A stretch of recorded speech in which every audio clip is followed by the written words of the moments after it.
پہلے میں آپ سے پوچھنا چاہوں گی کہ بلاخر جو ہے نا وہ سکھ کا سانس جسے کہتے ہیں وہ آنا شروع ہوا ہے. اتنی شدید گرمی میں بھی جو ہے نا وہ ٹھنڈی ہوا کا ایک جھونکا محسوس ہوا ہے اور اسی کے ساتھ ہی جو ہے وہ ریلیف جو ایک مل رہا ہے بانی پی ٹی آئی کو. میں سب سے پہلے تو اس کے بارے میں جاننا چاہوں گی کہ آپ کے جذبات کیا ہیں؟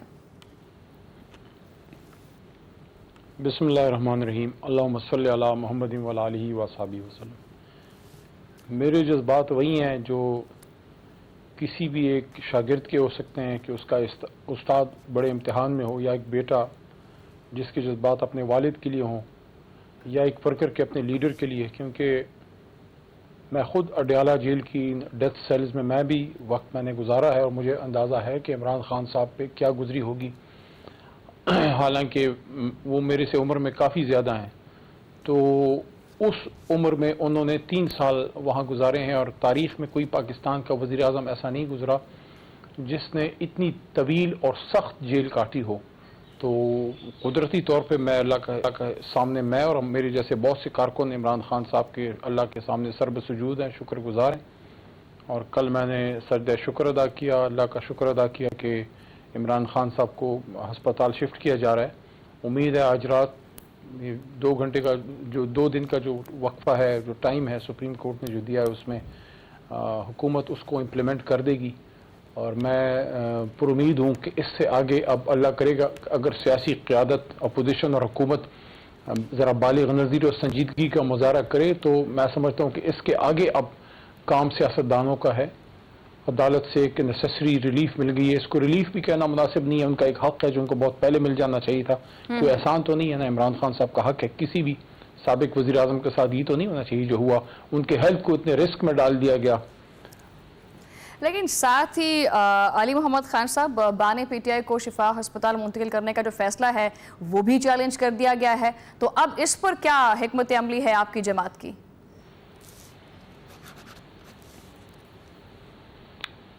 اخلاقی طور پہ تو حکومت کو چاہیے تھا کہ جیسے ہی میڈیا میں رپورٹس آنی شروع ہوئیں تو فوری طور پہ ان کو خان صاحب کے ساتھ ان کے فیملی ممبرز کو اور ان کے پرسنل ڈاکٹرز کو ملانا چاہیے تھا.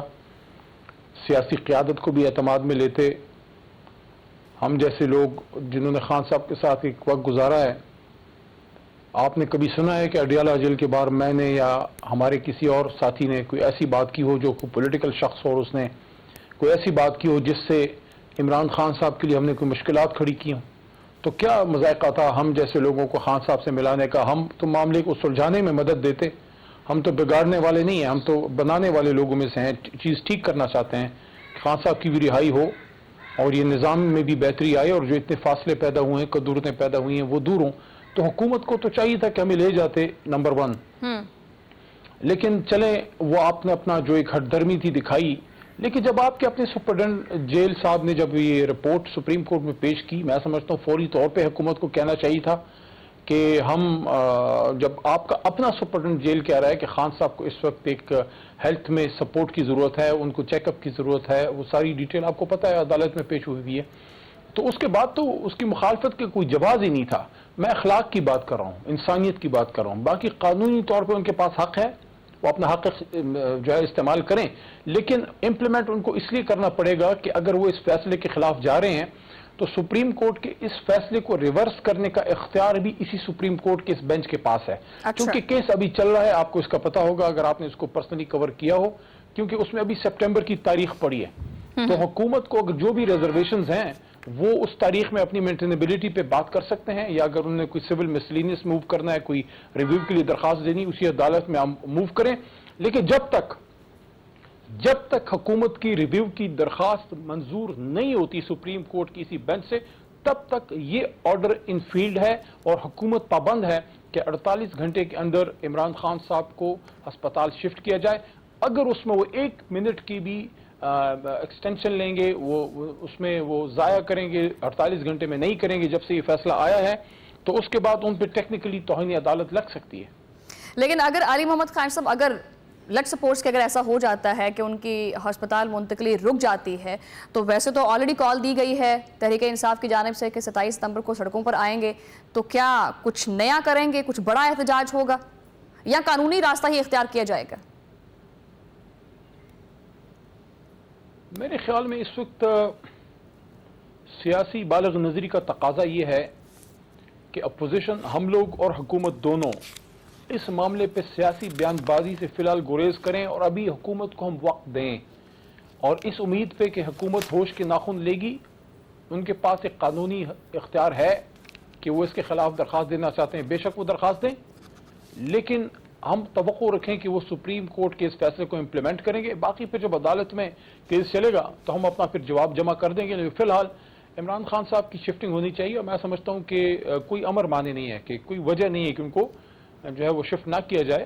اگر ایسا نہیں ہوتا اس کے بعد پھر پارٹی بیٹھے گی، اس پہ بات کرے گی، لیکن فی الحال میں سمجھتا ہوں کہ اندھیرے کی طرف نہ دیکھیں، روشنی کی طرف دیکھیں، اور امید رکھیں کہ خان صاحب 3 سال بعد واپس کھلی فضا میں سانس لیں، ہسپتال آئیں، اور میری دعا ہے کہ ہسپتال سے واپس اڈیالہ جیل پھر کبھی نہ جائیں۔ اور میں نے ایک بات کل قومی اسمبلی کے فلور پہ کی، عدالت نے اپنا کام کر دیا، عمران خان صاحب کی شفٹنگ کے آرڈر دے دیے ہیلتھ کے، اب سیاستدانوں کا کام ہے، حکومت اور اپوزیشن کا، جو پارلیمنٹ میں بیٹھیں، میاں صاحب اپوزیشن لیڈر اور ہم سب لوگ جو بھی خان صاحب کے پرانے ساتھی وہاں موجود ہیں، جس کو بھی پھر پارٹی آگے کر کے بیٹھیں اور مذاکرات کی طرف اور پولیٹیکل ڈائلاگ کی طرف جائیں۔ پولیٹیکل ڈائلاگ جو ہے وہ تو تبھی ہوگا نا جب ایک ٹیبل پر آ کر بیٹھیں گے۔ وہ تو نون لیگ کہہ رہی ہے کہ دیکھیں جو یہ ریلیف مل رہا ہے نا، یہ ملنا نہیں چاہیے، اور وزیر دفاع خواجہ آصف نے جو ٹویٹ کیا ہے کہ یہ جو تکبر کا پہاڑ ہے یہ ٹوٹ گیا ہے، یہ مارگلا کی پہاڑیوں سے بھی چھوٹا ہو گیا ہے، یہ ریلیف ملنا نہیں چاہیے تھا، اور یہ تو کہتے تھے کہ ہمیں جو ہے نا وہ ریلیف نہیں چاہیے، لوگوں کی بیماریوں کا مذاق اڑاتے تھے۔ تو حکومت تو اس ریلیف کو اپنے خلاف سازش قرار دے رہی ہے۔ اور دوسرا، میں کیونکہ آخری سوال ہے میں اسی کے ساتھ ایڈ کرنا چاہوں گی، کیا واقعی یہ معاملہ صرف ریلیف کی حد تک ہے یا اندر کچھ اور بھی چل رہا ہے؟ کیونکہ اکثر یہ ہوتا ہے ماضی میں بھی سیاستدانوں کو پہلے ہسپتال منتقل کیا جاتا ہے اور پھر بعد میں جو ہے نا وہ ان کو ریلیف مل جاتا ہے۔ تو کیا بانی پی ٹی آئی واپس ہسپتال سے اڈیالہ جائیں گے یا بنی گالہ جائیں گے؟ میری توقع ہے، میری دعا ہے، معلومات نہیں، میری توقع ہے، میری دعا ہے، میری امید ہے کہ عمران خان صاحب پہ جو 2 نمبر جیلی فضول قسم کے غیر اخلاقی، غیر انسانی، غیر قانونی کیسز بنائے گئے ہیں ان کو واپس کیا جائے۔ اس لیے میں پولیٹیکل ڈائلاگ کی بات کر رہا ہوں، اس لیے میں یہ بات کر رہا ہوں کہ بھائی آپ اس مسئلے کو حل کریں، اور یہ ساری چیزیں ہم سب فیس کرتے ہیں، خواجہ صاحب خود فیس کرتے ہیں، میرا تو خواجہ صاحب جتنا تجربہ نہیں ہے، اگر میں ان سے اتنی کم عمر میں یہ بات پولیٹیکل میچورٹی کی طرف کر رہا ہوں تو ان کو تو زیادہ کرنی چاہیے کہ بھائی ہم سب ریسیونگ اینڈ پہ رہے ہیں۔ سیاستدان نے کیا گناہ کیا ہے؟ سیاستدان ہی کیوں اس ملک میں پھانسی چڑھتا ہے؟ وہی کیوں ملک بدر ہوتا ہے؟ وہی کیوں جو ہے 3 سال جیل کاٹتا ہے؟ کیا وجہ ہے؟ ہم تو عوام کی خدمت کرتے ہیں، جو کرپٹ ہے اس کو پکڑیں آپ، لیکن جو سیاستدان ہے اس کو کیوں بدنام کریں؟ دیکھیں یہ ایک سازش ہے، جس نے پاکستان بنایا وہ کیا تھا؟ وہ ایک سیاستدان نہیں تھا، وہ قائد اعظم محمد علی جناح۔ اس لیے میں یہ کہتا ہوں علی محمد خان صاحب دیکھیں آپ کا، کیونکہ ٹائم سے بصد احترام عرض ہے، یہ نہ کہیں کہ مارگلا کی پہاڑی فلانی پہاڑی، اگر یہ مارگلا کی پہاڑی کی مثال دیں گے پھر ہم آپ کو کوئی ہمالیہ کی مثال دیں گے کہ میاں صاحب جو ادھر نہیں 7 سمندر پار نکل گئے تھے، اس بارے میں آپ کا اخلاق پھر کیا کہتا ہے؟ تو چھوڑیں، اس بحث میں نہ جائیں، بات نکلے گی تو دور تلک جائے گی۔ ایشو پہ رہیں، بیٹھیں، میچورٹی دکھائیں، اور عوام کا پارلیمان پہ اور سیاست اور سیاستدان پہ اعتماد بحال کریں۔ یہی تو مسئلہ علی محمد خان صاحب، اگر بات کرتے ہیں تو پھر بات بہت دور تک چلی جاتی ہے۔ آپ نے عوام کی خدمت کی بات کی ہے، میں ایک سوال آپ سے کرنا چاہوں گی کہ عوام کے بارے میں کون سی سیاسی جماعت ہے وہ سوچ رہی ہے، کیونکہ اگلے مہینے سے جو ہے وہ بہت سارے احتجاج جو ہیں وہ آ رہے ہیں، کسان سڑکوں پر آنے کے لیے تیار ہو رہا ہے، پی ٹی آئی نے احتجاج کی کال دے رکھی ہے، جماعت اسلامی آلریڈی سڑک پہ بیٹھی ہوئی ہے۔ ایک عام بندے کو، ٹھیک ہے بانی پی ٹی آئی کو ریلیف مل گیا ہے، لیکن عام انسان کو ریلیف، ایک عام آدمی کو، ایک عام پاکستانی کو ریلیف جو ہے وہ کون دے گا؟ اس کی ضمانت کون دیتا ہے؟ میں نے اڈیالہ کے بار بھی کئی مرتبہ یہ بات کی ہے، اور آج آپ کے پروگرام میں بھی کہتا ہوں پاکستانیوں سے کہ ایک آدمی جو شہزادی کی زندگی گزار رہا تھا، وزیر اعظم کی کرسی پہ بیٹھ کے کوئی اس کو آسانی سے جانے نہیں دیتا، اس آدمی نے جب ایبسلیوٹلی ناٹ کہا ایک بین الاقوامی طاقت کو، تو پاکستانیوں وہ آپ کی عزت اور آپ کے احترام اور آپ کے تقدس کے لیے کہا تھا، پاکستان کی سوورنٹی کی حفاظت کی تھی۔ تو یہ عمران خان کی کوئی ذاتی بنی گالہ کی زمین کی لڑائی نہیں تھی کسی کے ساتھ، پاکستان کو عالمی استعمار کے سامنے نہ جھکنے کا ایک فیصلہ تھا کہ نہیں، جب تک عمران خان وزیر اعظم ہے پاکستان کہ نہ جھنڈا سر نگو ہوگا نہ پاکستان کا وزیراعظم سر جھکائے گا. افسوس کی بات ہے اس نے سٹینڈ لے لیا لیکن جب اس نے پیچھے مڑ کے دیکھا تو جن لوگوں کو اس کو تگڑا کرنا تھا وہی ادھر ادھر ہو گئے. بالکل صحیح. علی محمد خان صاحب, عمران خان صاحب نے تو سٹینڈ لے لیا لیکن عوام بیچاری ساری کی ساری جو ہے نا وہ ابھی تک بیٹھی ہوئی ہے, عوام ابھی تک سٹینڈ ہی نہیں لے پائی. بہت شکریہ آپ کے وقت کا, آپ نے ٹائم دیا. ناظرین ایک بریک کے بعد پروگرام جاری ہے.